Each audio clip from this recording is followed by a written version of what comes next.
தவழ்ந்து காலில் விழுந்து பதவியை பிடித்து எடப்பாடி பழனிசாமி இந்த தன்மான மிக்க ஒரு விவசாயினுடைய மகனை பச்சையின்களே 10 ஆண்டு காலம் கையெழுத்து போட்டு ஒரு பைசா வாங்காத இந்த அண்ணாமலையை பற்றி சொல்வதற்கு எடப்பாடி பழனிசாமி என்கின்ற தற்குறிக்கு எந்த விதமான அதிகாரம் கிடையாது. இது அகந்தை, இது அகந்தை.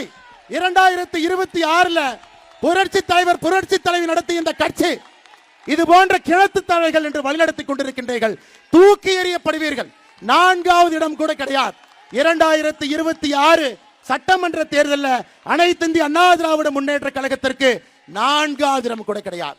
தேசிய ஜனநாயக கூட்டணியுடைய முதல்வர் வேட்பாளராக இங்கே அமர்ந்திருக்கக்கூடிய அருமை அண்ணன் எடப்பாடி பழனிசாமி அவர்களே, அண்ணன் எடப்பாடி பழனிசாமி அவர்களை முதலமைச்சர் நாற்காலியில் அமர வைப்பதற்கு தேசிய ஜனநாயக கூட்டணியுடைய 234 வேட்பாளர்களையும் வெற்றி பெற செய்வதற்கு கடுமையாக நீங்கள் உழைக்க வேண்டும் என்ற உங்களுடைய பாதத்தை தொட்டு வணங்கி என்னுடைய நன்றியை தெரிவித்துக் கொள்கின்றேன். நன்றி, வணக்கம்.